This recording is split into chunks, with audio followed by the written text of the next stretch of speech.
le renvoi de Pierre Palmade pour blessure involontaire ne convient pas aux parties civiles.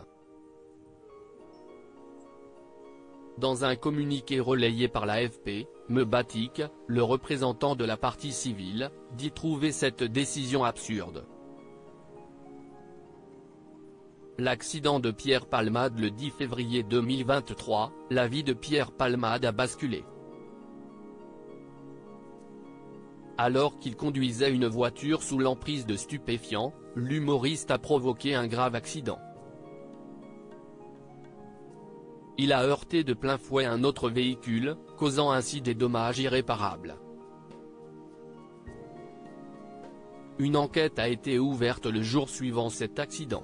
Puis 6 jours plus tard, l'humoriste a été mis en examen pour homicide et blessure involontaire par conducteur ayant fait usage de produits stupéfiants en état de récidive légale. À l'époque, le quinquagénaire se disait confus. Il expliquait n'avoir aucun souvenir précis de l'incident. Ce qui a considérablement compliqué l'affaire. Pierre Palmade @si pas une décision complexe. Pour rappel, dans le véhicule que Pierre Palmade a heurté se trouvait une femme enceinte. À cause de l'accident, elle a malheureusement perdu son bébé. Cela a rendu l'affaire encore plus complexe. Parce qu'aux yeux de loi, un fœtus n'a pas d'existence légale, la qualification des méfaits a longtemps fait l'objet d'un débat. La question était de savoir si Pierre Palmade devait être jugé pour blessure involontaire, ou pour homicide involontaire. Mais voilà, lundi 27 mai 2024, la justice s'est enfin prononcée. Ainsi, Pierre Palmade fera finalement l'objet d'un jugement pour blessure involontaire.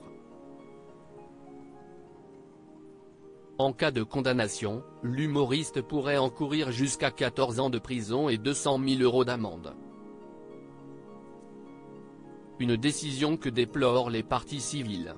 En effet, ils trouvent injuste ce renvoi, car selon eux, le bébé, bien que pas encore né, était indiscutablement viable. Mebatik a expliqué dans un communiqué relayé par l'AFP, les parties civiles que nous représentons déplorent évidemment ce choix, au regard des éléments du dossier et du droit positif, mais également au regard de la décence et de l'humanité les plus élémentaires. En ce qui le concerne, l'humoriste dit se sentir mal pour ce qu'il a provoqué.